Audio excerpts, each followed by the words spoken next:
नमस्कार दोस्तों, UP PCS CSAT test number है 5। आज होने वाले हैं मैथ के कुछ महत्वपूर्ण प्रश्न। आज हम देखेंगे बहुलक, माध्यमिका, मीन मीडियन मोड वाले प्रश्न और जो कारक कारक निकालने वाले, इक्वेशन सोल्व करने वाले प्रश्न हैं वो देखेंगे। चलिए देखते हैं पहला प्रश्न। देखिए पहला ही प्रश्न है x cube minus 21x minus 20। इसके कारक हमें बताने हैं, कारक कौन कौन से हैं, फैक्टर कौन कौन से बनेंगे। देखिए इसको हम सोल्व करेंगे, इस इक्वेशन को, थोड़ा लेंथी है। X cube minus 21x minus 20। अगर हम इसको सोल्व करें, देखिए सोल्व कैसे करेंगे, हम देखेंगे यहाँ पर और यहाँ पर कुछ कॉमन आ रहा है। क्या कॉमन x आ रहा है, तो हम 21 को इस तरह लिखेंगे कि थोड़ा 21 इसको मिल जाए और थोड़ा सा 21 इसको मिल जाए और दोनों में से कुछ कॉमन आ जाए। और देखिए कॉमन लेने पर यहाँ क्या बचेगा, एक्स स्क्वायर बचेगा। यहाँ से अगर कॉमन लिया तो एक्स स्क्वायर 3 थे, एक बाहर आ गया तो 2 बचे। माइनस यहाँ भी कुछ ऐसा बचना चाहिए जो स्क्वायर की फॉर्म में हो। तो देखिए 21 के आसपास स्क्वायर की फॉर्म में 21 से नीचे क्या है, 16, जो कि है 4 का स्क्वायर। तो हम यहाँ लिखेंगे 16x। अभी के लिए मैं इस x को काट देता हूँ और यहाँ पर 3 कर देता हूँ, x 3। यहाँ लिखेंगे अगर 16x, तो 21 में से अगर 16x यहाँ लिख दिया तो बाकी के 5x यहाँ आएगा, माइनस 5x। और ये 20x को 20x ऐसे ही लिख देंगे। अब हम इन दोनों में से x कॉमन लेंगे। x अगर बाहर आ गया तो अंदर बचेगा x का 2 माइनस 16, और x में से अगर x बाहर आ गया तो 16 बचेगा यहाँ पर। फिर इसी तरह हम यहाँ से भी अगर कुछ कॉमन लेंगे तो क्या कॉमन आ रहा है, देखेंगे हम 5 5 दोनों में है। तो अगर हम 5 कॉमन लेंगे तो यहाँ आएगा x का x ऐसे ही। और देखिए हम 5 नहीं, साथ में माइनस भी कॉमन आया है, तो ये वाला माइनस भी बाहर चला जाएगा और इस माइनस की जगह आ जाएगा प्लस। और 5 चौके 20 होता है तो प्लस का 4 आ जाएगा। आई होप आपको यहाँ तक समझ आया। अब हम देखिए x इंटू, देखिए ये क्या है, एक्स स्क्वायर माइनस 16 यानी 4 स्क्वायर। ए स्क्वायर माइनस बी स्क्वायर का फॉर्मूला क्या होता है, a प्लस बी और a माइनस बी। तो जैसे ही हम लिखेंगे यहाँ पर x प्लस 4 और x माइनस 4, और सी इसको ऐसे कि ऐसा लिखेंगे 5x प्लस 4। तो देखिए अब यहाँ में, इसमें और इसमें x प्लस 4 कॉमन आ गया, तो x into x plus 4 common. अंदर क्या बचेगा, x माइनस 4 और माइनस का 5। ठीक है, देखिए ये जो है, एक मिनट मैं इसको दोबारा लिखता हूँ, इस वाली लाइन को काट देते हैं हम। इसको अगर मैं यहाँ दोबारा लिखूँ तो क्या आएगा, x बाहर था सबसे बाहर, फिर बड़ा ब्रैकेट लगाएंगे, x प्लस 4 दोनों में से कॉमन आया, x प्लस 4 दोनों में से कॉमन आया, तो उसके अलावा बचेगा x माइनस 4, एक्स माइनस 4 और इधर -5। ये हमारी इक्वेशन बनी। अब ये x भी बाहर ही आएगा, ये वाला 5, सॉरी, एक मिनट, आया था x, अंदर थे x माइनस 4 और x प्लस 4, फिर माइनस का था 5 और x प्लस 4। हमारी से गलती यहाँ हो रही थी, ये जो x है, ये x एक साथ है इनके, ये और ये अलग अलग हैं। अब हम अगर यहाँ पर x प्लस 4 बाहर निकाल दें तो अंदर बचेगा x into x minus 4 minus 5। जी हाँ, तो x प्लस 4 तो बाहर आ गया, अंदर रहेगा। अगर x को अंदर गुना करें तो क्या बनेगा, x square minus 4x minus 5। हमने x को यहाँ पर और यहाँ पर गुना कर दिया। अब हमें इसको सेम वही प्रोसीजर करना है, थोड़ा इधर जाएगा थोड़ा उधर जाएगा। मैं इसको इस क्वेश्चन को दोबारा लिखता हूँ। बाहर था हमारा x प्लस 4, अंदर था x square minus 4x minus 5। देखिए इसको हम ऐसे कैसे ही रिपीट करेंगे, यहाँ पर इसको मैं सोल्व करता हूँ। तो एक्स स्क्वायर माइनस, हमें 5 लेके आना है यहाँ पर, तो यानी यहाँ पर क्या, इसको हम क्या लिख सकते हैं, -5 -1। -4 को हम -5 और -1 लिख सकते हैं। तो मैं लिखूँगा -5x प्लस x -5। देखिए 4x को मैंने लिख दिया -5x प्लस x, क्योंकि ये दोनों अगर 5x में से 1x घटाऊंगा तो 4x ही आएगा। तो अब इन दोनों में से हम x कॉमन लेंगे तो आएगा x माइनस 5, और ये तो ऐसे का ऐसा ही रहेगा x माइनस 5, क्योंकि कुछ कॉमन नहीं आ रहा है। अब देखिए इसमें से और इसमें से क्या कॉमन आ रहा है, x माइनस 5, तो x माइनस 5 बाहर रह जाएगा और अंदर यहाँ से x प्लस यहाँ पे अगर ये कॉमन आ गया तो यहाँ क्या बचा, 1 बचा, और बाहर हमारा क्या था, x प्लस 4 था ही। देखिए ये ऑप्शन किस में है हमारा, x प्लस 4 इसमें है, x माइनस 5 भी है, x प्लस 1 इसमें है, तो a हमारा आंसर हो जाएगा। बहुत इंपॉर्टेंट प्रश्न है, इसको 2 बार देख लेना, आपको समझ आ जाएगा। और इसको करने का दूसरा तरीका है ये, इसको आप पढ़ सकते हैं। इसमें ये मेन चीज़ है -20, और हमने ये विकल्प का यूज़ करके इस -20 को देखा है कहाँ कहाँ आ रहा है। 2 विकल्प में -20 आया, ए और बी में। इसके कारकों का ये जो कांस्टेंट टर्म है इनको गुना किया हमने, इनको जो ये कांस्टेंट टर्म्स है इनको गुना किया, -20 आया 2 कारकों में, 2 विकल्पों में, और फिर हमने उनको सिंपली गुणा करके देख लिया कि ये इक्वेशन कहाँ बनेगी इन दोनों में से। अगला प्रश्न रीजनिंग का प्रश्न है। ये कुछ 7 लोग हैं, एक वृत्त के चारों ओर बैठे हैं, वृत्त की तरफ केंद्र की तरफ इनका मुंह है।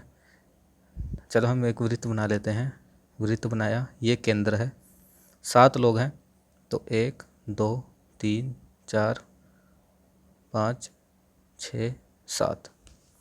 देखिए क्या बोलता है प्रश्न, डी पी के दाएं से दूसरा है। कोई पी बना लेते हैं पहले हम, सपोज करें हमने यहाँ पी बना लिया, इसके अगर और केंद्र की तरफ इसका मुंह है, इस साइड इसका मुंह है, तो इसका दायां कौन सा हुआ, ये वाला हिस्सा।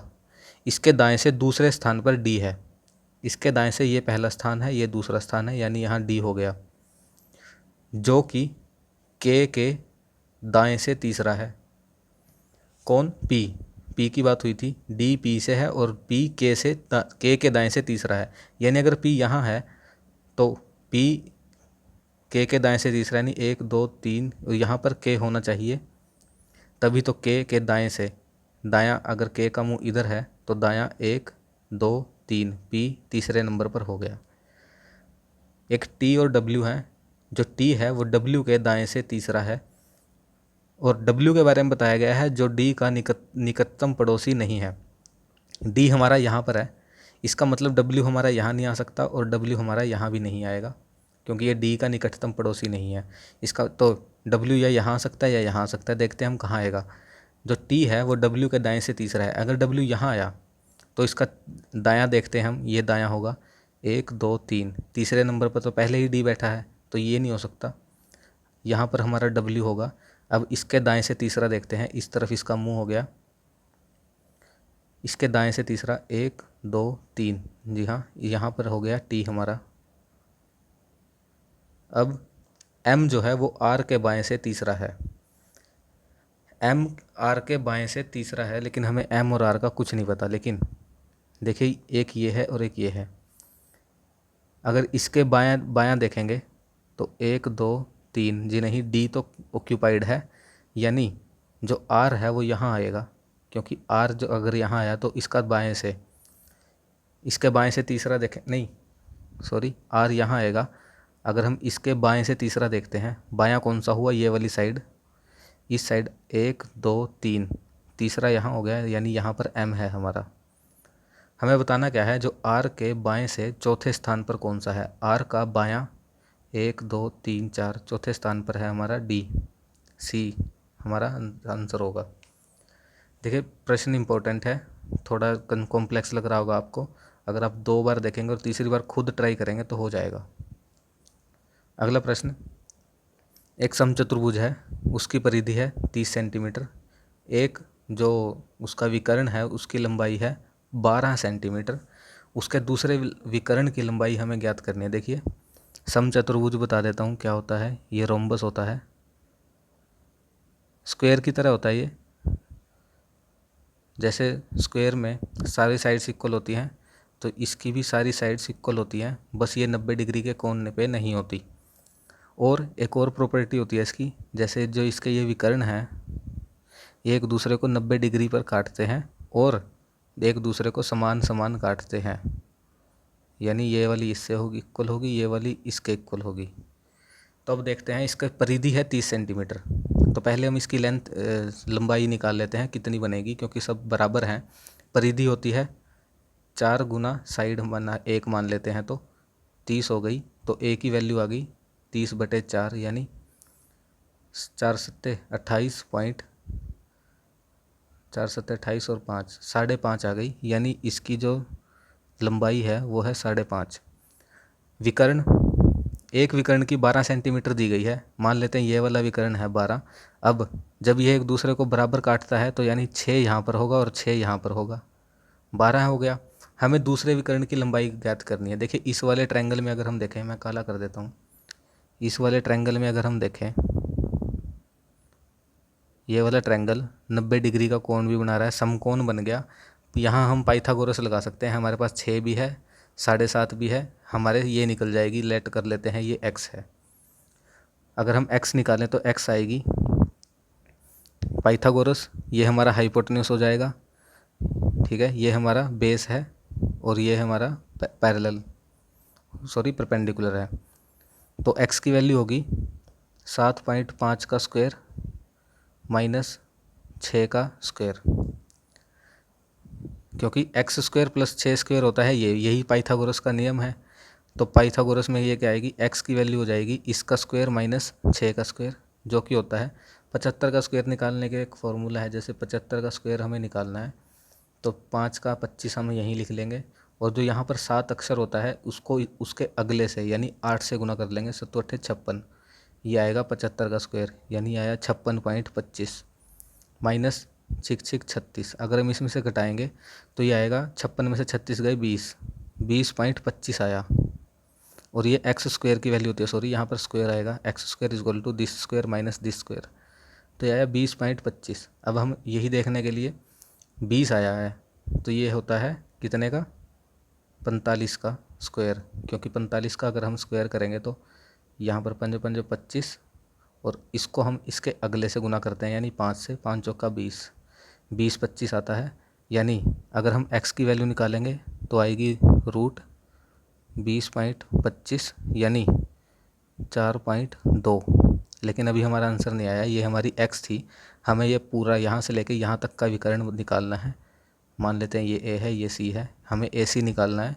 तो AC आएगा x जमा x, यानी इसका दुगुना 9, 45 का दुगुना 9, 9 हमारा A आंसर हो जाएगा। अगर आपको यह समझ नहीं आया तो ये यहाँ पर हिंदी में समझाया गया है विद एक्सप्लेनेशन, आप ये देख सकते हैं। बस ये जो फिगर हमने बनाई थी ये, इसको ध्यान रखना, ये 7.5 आई थी। मान लीजिए ये A है, ये B है, ये C है और ये D है। अब क्वेश्चन में यहाँ पर इसको और इसको x माना गया है, ये देखिए ये 2x AC 2x हो गई। तो AO यहाँ पर ये O है, AO x आ गया, और यहाँ पर ये वाला पाइथागोरस का फॉर्मूला यूज़ किया गया है।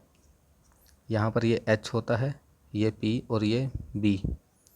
अगला प्रश्न देखिए, ये माध्यमिका का प्रश्न है। इसमें कैसे करते हैं हम, जो ये हमें दी गई है पहले हम इसे आरोही क्रम में लगाते हैं। आरोही क्रम में अगर हम इसको लगाएंगे तो सबसे छोटा क्या है यहाँ पर 18, फिर उससे छोटा, उससे बड़ा 19, 19 से बड़ा 25, 25 से बड़ा 26, 26 से बड़ा 28, 28 से बड़ा 30। जो होता जा रहा है हम उसको ऐसे ये लाइन लगा देते हैं उसके नीचे। 30 से बड़ा होगा हमारा, 30 से बड़ा तो यहाँ पर 43 है। देखिए एक 43 ये है और दूसरा ये है, तो हम दोनों लिखेंगे, ये भी 43। इस 43 से बड़ा हमारा 49, 49 से बड़ा 64, 64 से बड़ा, सॉरी ये 66, 66 से बड़ा 70, 70 से बड़ा 80, 80 से बड़ा 88 और 88 से बड़ा 99। गिन लेते हैं हम कितने हैं, 1 2 3 4 5 6 7 8 9 10 11 12 13 14 15। 1 2 3 4 5 6 7 8 9 10 11 12 13 14 15, ये भी 15 है। देखिए विषम आया है, माध्यमिका निकालने का फॉर्मूला होता है अगर विषम हो तो 15 जमा 1/2 यानी कि 16/2 यानी 8वीं। जो हमारी 8वीं रकम होगी, अंक होगा, वो हमारी माध्यमिका होगी। जैसे अगर हम स्टार्ट कर रहे हैं 1 2 3 4 5 6 7 8, तो 43 हमारी माध्यमिका हो जाएगी, ए हमारा आंसर हो जाएगा। देखिए ये था विषम के मामले में, क्योंकि हमारी जो रकमें थी ये सब टोटल 15 थी। अगर सम हो तो मान लीजिए ये कितनी होती, 16 होती। तो 16 में हम क्या करते, पहले 16 का आधा करते 8, तो 8 से अगली क्या होती है, 9वीं। 8 और 9 8वीं, और 9वीं इक्वेशन को भी 2 से डिवाइड करते हैं उनको प्लस करके। मान लीजिए हमारी कौन सी 26वीं जो है ये 8वीं है और 25वीं हमारी 9वीं है, तो 26 जमा 25/2 करेंगे और जो भी आंसर आएगा वो हमारी माध्यमिका होगी। ये माध्यमिका निकालने का फॉर्मूला है। ये अच्छे से समझाया गया है, आप ये देख सकते हैं। इसमें हमें माध्यमिका और बहुलक के बीच का अंतर बताना है क्या है। देखिए ये पहले से ही आरोही क्रम में है, तो हम माध्यमिका निकालेंगे तो 1 2 3 4 5 6 7 8। देखिए इसमें 8 सम वाला केस है, पिछले में विषम वाला केस था तो इसमें सम आ गया। इसमें हम क्या करेंगे, 8 आया था तो हमने क्या किया था, 8/2 किया यानी 4। तो हम चौथी रकम प्लस 5वीं रकम को भी 2 से डिवाइड करेंगे। यहाँ पर चौथी है 1 2 3 4 यानी 5, 5 जमा उससे अगली 5वीं 9, 9/2 करेंगे तो 14, 14/2 7, तो 7 हमारी आ गई माध्यमिका। 7 हमारी आ गई माध्यमिका। बहुलक होता है जो किसी इक्वेशन में बार बार सबसे ज़्यादा बार आया। सबसे ज़्यादा बार देखिए यहाँ पर 5 2 बार आया और बाकी इस रकमें एक ही बार आई हैं, तो बहुलक हो जाएगा हमारा 5। बहुलक हो जाएगा 5। 5 सिंपल होता है बहुलक निकालना, जो भी इनमें सबसे ज़्यादा बार आया है, जैसे यहाँ 5 सिर्फ 2 बार आया है सबसे ज़्यादा, तो 5 हमारा बहुलक हो गया। और माध्यमिका आई थी हमारी 7, इनके बीच का अंतर हो जाएगा 2, यानी सी हमारा आंसर होगा। ये समझाया गया अच्छी तरह से। ये वही किया गया है जो हमने माध्यमिका निकालने के लिए किया था, n/2 + 1 और n/2 और फिर उससे भी डिवाइड बाय 2। अगला प्रश्न, 56 मीटर लंबे और 14 मीटर चौड़ा एक मैदान है। देखिए हम बना लेते हैं, 56 मीटर लंबा और 11 मीटर चौड़ा। उस मैदान में एक गड्ढा किया गया, बेलनाकार कुआं खोदा। कुआं कैसा था, ऐसा कुआं होगा। ये 40 मीटर तो ऊंचा और 14 मीटर इसका व्यास, यानी त्रिज्या होगी 7 मीटर। ये हमने यहीं कर लिया। इसमें से जो मिट्टी निकली उसको हमने इस मैदान पर बिछा दिया, तो हमने देखना है कि मैदान के स्तर में वृद्धि कितनी हुई। देखिए बहुत ही इंपॉर्टेंट, बहुत ही इंटरेस्टिंग प्रश्न है, देखते हैं हम इसे करते हैं। हम पहले निकालते हैं मिट्टी कितनी निकली। मिट्टी कितनी निकली यह निकालने के लिए हम उस बेलनाकार कुएं का वॉल्यूम निकालेंगे। वॉल्यूम निकालने के लिए बेलन का πr² h फॉर्मूला होता है, तो अगर हम इसमें करेंगे तो 22/7 गुना r कितना था 7, 2 बार गुना 7, और h हाइट कितनी थी 40, तो 7 से 7 कट जाएगा, ये आएगा हमारा 22 गुना 280। ये आ गया हमारा वॉल्यूम, यानी टोटल मिट्टी जो हमारी निकली थी। अब हम देखते हैं इस एरिया में हमें मिट्टी बचानी है, लेकिन इसमें ध्यान तो देने लायक बात क्या है कि इसमें नहीं आएगी हमारी मिट्टी, क्योंकि ये तो कुआं खुद चुका है, यानी सिर्फ इतने एरिया में मिट्टी नहीं आएगी। यानी जो मिट्टी नहीं आएगी जहाँ पे, वो कैसे निकालेंगे, इसका जो ऊपर जो ये सर्कल बना, जैसे अगर हमने ये एक मैदान है उसमें अगर कुआं खोदेंगे तो ऊपर से तो ये सिर्फ गोल दिखेगा, तो इतने एरिया को हम पूरे मैदान में से घटा देंगे। करते हैं, मैदान की लंबाई थी 56, चौड़ाई थी 11, 56 गुना 11 करते हैं तो 56 गुना 11 आएगा 616। 616 और जो उस मैदान में जो हमने सर्कल बनाया था कुआं, उसकी त्रिज्या क्या थी 7, क्योंकि व्यास उसका 14 था। तो 7 त्रिज्या वाले का अगर हम एरिया निकालेंगे तो पाई आर स्क्वायर यानी 22/7 गुना 7 गुना 7, एक 7 से 7 कट जाएगा, 22 गुना 7 होएगा 154। 154 एरिया में मिट्टी निकल गई। यहाँ पर कुआं बन गया तो वहाँ पर हम मिट्टी नहीं बिछा सकते, तो 116 में से हम 154 घटा देंगे। 154 जैसे ही घटाएंगे तो 6 में से 4 गए 2, 11 में से 5 गए 6 और यहाँ 5 में से गया 4, 462। हमारे पास टोटल एरिया आया 462, जिस पे हमें मिट्टी बिछानी है 616 में से 154 घटाकर। और हमारा जो वॉल्यूम आया था, वॉल्यूम कितना आया था 22 गुना 400 280, 22 गुना 280 हमारा आया था वॉल्यूम। तो 22 गुना 280 हमारे पास टोटल मिट्टी थी, उसको हमने कितने एरिया में बिछाना है 462 में। तो हम डिवाइड कर देंगे तो हमारी हाइट आ जाएगी, क्योंकि वॉल्यूम इक्वल रखना है तो हाइट निकालने के लिए टोटल मिट्टी में से हम जितना हमारा एरिया है वो घटा देंगे तो हमारी हाइट आ जाएगी, कितनी मिट्टी ऊपर पहुंची। तो अगर हम इसको घटाएं तो 11 से कटेगा, ये कटेगा 2 दूनी 4, 2 तिया 6, 2 एकम 2, 11 दूनी 22, 11 एकम 11, 21 पे। ये कटेगा 7 से, 7 चौके 28 जीरो और 7 तिया 21, ये आया 40/3 यानी 3 एकम 3 और 3 तिया 9.33 मीटर। सी हमारा आंसर होगा 13.33 मीटर। ये इसकी व्याख्या है, आप देख सकते हैं ध्यान से वीडियो को पॉज करके। ये यहीं पर सब कुछ यही किया है जो हमने पीछे किया। एक शादी के समय आदमी की अपनी पत्नी से 6 वर्ष बड़ा था आदमी।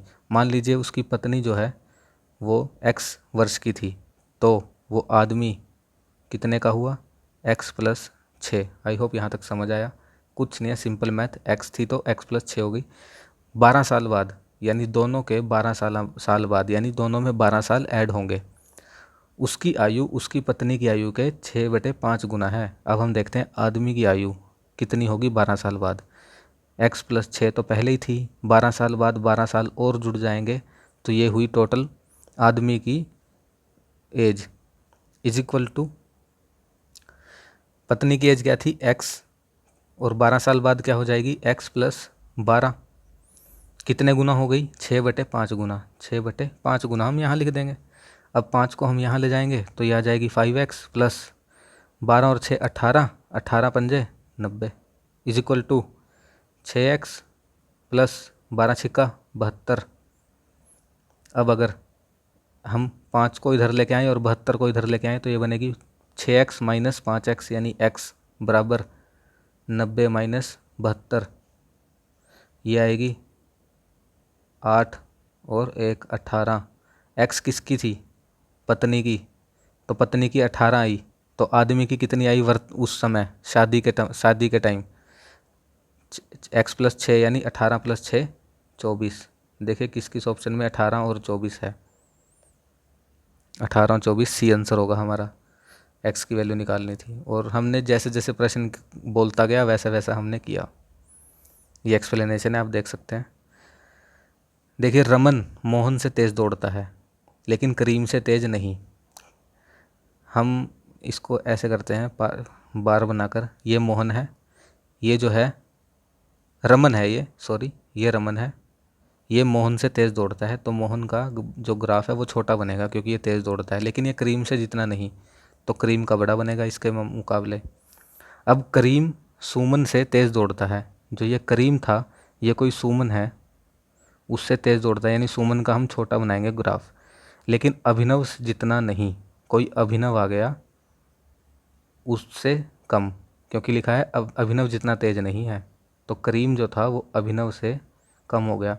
हमें देखना सबसे तेज़ सबसे बड़ा ग्राफ किसका है, अभिनव का। सी हमारा आंसर होगा।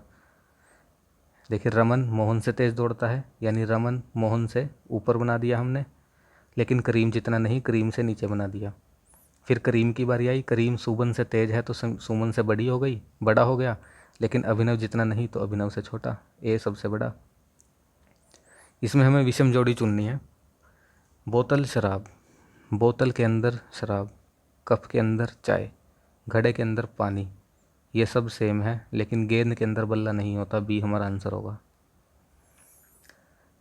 ये भी मस्त प्रश्न है, इंटरेस्टिंग है। वृत्त की त्रिज्या इस प्रकार बढ़ाई गई कि उसकी परिधि 10% बढ़ गई। मान लीजिए उसकी परिधि का पहले फॉर्मूला होता है 2πr वृत्त की। मान लीजिए पहले उसकी जो वो परिधि थी वो 100 थी। अब 10% बढ़ने का मतलब क्या है? प्लस 10% का मतलब है 100 का 10% यानी 10, यानी 110 हो गई। कब हुई? जब उसकी हमने नई बढ़ी हुई वृत्त की त्रिज्या बढ़ाई, तो बढ़ी हुई त्रिज्या मैं बड़े आर से लिखता हूँ। इसके बाद इसकी परिधि हो गई 110। हम आर बटे आर निकाल लेते हैं, क्या आएगा। इसको अगर हम डिवाइड करें इस वाले 2π छोटे आर से, चल मैं इसको R1 और R2 लिख लेता हूँ,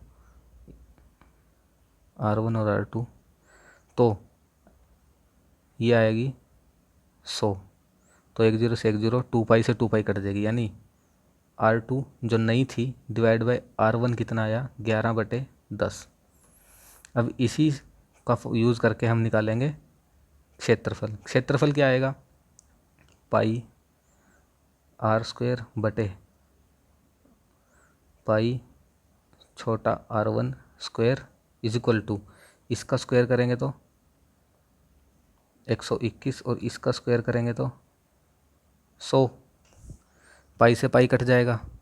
अब देखिए 100 थी और 121 हो गई। जैसे वहाँ पर अगर 10 थी तो 11 हो गई। तो एरिया, ये एरिया था, एरिया में कितना बदलाव हुआ? 100 थी 121 हो गई, यानी 21 का, यानी 21/100 गुना 100। अगर परसेंटेज निकालें तो हमारी आएगी 21%। सी हमारा आंसर होगा। देखिए 10% आया, 110 हुआ, तो हमने 110 ऊपर रखे, इसकी R2 और R1 की रेशो निकाल ली, और इसी रेशो का यूज़ हमने यहाँ पर कर लिया। R2² और R1² क्या आएगा? 121/100। यहाँ से कितने का डिफरेंस आया? 21 का, जो कि है 21%। अगला प्रश्न, विकास 49 छात्राओं की कक्षा में 18वें स्थान पर है, आगे से 18वें स्थान पर है। टोटल कितने हैं? 49। हमें बताना है पीछे से कितने पर होगा उसका अंतिम से रैंक। 49 में से अगर हम 18 घटाएं तो क्या आएगा? 1 3 31। 31 तो यानी ये 18 बच्चे थे यहाँ तक, विकास तक। 31 का मतलब आया कि यहाँ से लेके यहाँ तक 31 बच्चे हैं। रैंक क्या आएगा? 31 के बाद 32वां। 31 भी ऑप्शन में है, ध्यान रखें, 31 ना लिख दें, 32वां हमारा आंसर होगा, क्योंकि 31 तो बच्चे हैं जो यहाँ से लेके यहाँ तक हैं, इनके बीच में। अगला प्रश्न, रतन पवन से 40 मीटर दक्षिण पश्चिम में है। ये पवन लिख लेते हैं हम यहाँ पर कोई रतन है जो दक्षिण पश्चिम, ये होती है दक्षिण पश्चिम, इधर पश्चिम होगी वेस्ट और इधर होगी साउथ, तो ये हमारी दक्षिण पश्चिम बनेगी। यहाँ पर रतन है कोई, और कितने मीटर? 40 मीटर पर। और एक लल्लन है, वो पवन से 40 मीटर दक्षिण पूर्व, ये हमारी पूर्व है, तो इतने, ध्यान रहे ये दूरी बराबर है। तो यहाँ पर आ गया कोई लल्लन। हमें निकालना है लल्लन रतन के किस दिशा में। लल्लन जो है वो रतन के बिल्कुल ईस्ट में होगा, पूर्व में होगा। डी हमारा आंसर होगा, क्योंकि ये भी 40 है, ये भी 40 है, और जो हमारी ये दक्षिण पश्चिम दिशा है और जो हमारी दक्षिण पूर्व दिशा है, इसके बीच का जो ये है, ये एंग कोण होता है 90 डिग्री। तो ये पूरा का पूरा ईस्ट दिशा में होगा। विषम चुने, BD 6, FH 14, JL 22, ये तो कुछ पता ही नहीं चल रहा है, लेकिन इन प्रश्नों में हम करते हैं बी हमारा कौन से नंबर का अक्षर है? AB, यानी बी हमारा दूसरे अक्षर का नंबर, दूसरे नंबर का अक्षर है। D, ABCD, डी हमारा चौथे का है, तो 2 + 4 का क्या आया? 6। जी हाँ, 6 आया। तो ऐसे ही अगर हम लिख लें, ऐसे प्रश्न को करने के लिए हम ABCDEFGHIJKLMNOPQRSTUVWXYZ, ऐसे प्रश्न को करने के लिए आप ये याद रखें, ये लिख लें, 1 2 3 4 5 6 7 8 9 10 11 12 13 14 15 16 17 18 19 20 21 22 23 24 25 और 26। देखिए एफ़ और एच, एफ़ कौन से नंबर का है 6, एच कौन से नंबर का है 8, 6 और 8 और 6 14। जी हाँ ये भी सही है। जे और एल, जे है 10वें नंबर का, एल है हमारा 12वें नंबर का, तो 10 और 12 22, ये भी सही है। एन पी 31, एन है हमारा 14वें नंबर का, पी है 16, 14 और 16 कितने होते हैं 6 और 4 10, 31 होता है, 31 नहीं। डी हमारा आंसर होगा। यह विषम है क्योंकि यहाँ पर ये 31 लिखा गया, तो ये इस श्रृंखला का नहीं है। ये इम्पोर्टेंट है, आप ऐसे ही प्रश्न किया गया है ऐसे। 1 जनवरी 1995 को रविवार था, 1 जनवरी 1996 को कौन सा दिन होगा। देखिए ऐसे प्रश्न में हमें ज्ञात करना होता है कि कोई ये जो पहले वाला ईयर दिया गया है ये लीप ईयर तो नहीं है। नहीं, ये लीप ईयर नहीं है क्योंकि 40 से डिवाइड नहीं हो रहा, तो ये लीप ईयर नहीं है। हर 4 साल बाद लीप ईयर आता है ना, हर 4 साल बाद, तो ये लीप ईयर नहीं है क्योंकि 4 से डिवाइड नहीं हो रहा। तो जब 1 जनवरी को रविवार था, हमें पता है कि सेम डेट अगले वर्ष में एक दिन ऐड हो जाता है, तो रविवार के बाद अगला दिन सोमवार होगा। देखिए अगर लीप वर्ष नहीं है वो, तो एक दिन ऐड होगा एक, और अगर लीप वर्ष होता है तो 2। मान लें, क्या मान लें, ए बी का भाई है, ए बी का भाई है, सी ए का पति है, ये कोई सी है पिता है, सॉरी ये सी ए का पिता है, डी ई का भाई है, कोई डी है वो ई का भाई है, ई जो है वो बी की पुत्री है, यहाँ ई लिख लेते हैं तो ये आएगा। ये देखिए ये दोनों ये भाई थे, ये भी भाई थे, तो हमें बताना है डी का अंकल कौन है। डी ये है, डी की बहन कज़न ये, और डी का पिता ये बी हुआ क्योंकि ये बहन थी। पिता का भाई यानी अंकल, पिता का भाई कौन है ए, यानी डी का अंकल ए है। आई होप समझ आया होगा। देखिए ए बी का भाई था, ये दोनों भाई हुए, और ई जो है वो बी की पुत्री है, ई बी की पुत्री है, और जो डी है वो ई का भाई है, यानी ये एक फैमिली के हैं भाई, और ये पिता, बी पिता हुआ, तो पिता के भाई को ही अंकल को बोलेंगे, अंकल निकालना था तो ए अंकल है हमारा, और सी क्या हुआ इसी हिसाब से दादा। तो दोस्तों ये था हमारा आज का लास्ट प्रश्न। आई होप आपको ये टेस्ट पसंद आया होगा। इक्वेशन वाले जो प्रश्न हैं वो बहुत इंपॉर्टेंट हैं, इनको बार बार कीजिए और ख़ुद भी एक बार ट्राई करें। धन्यवाद।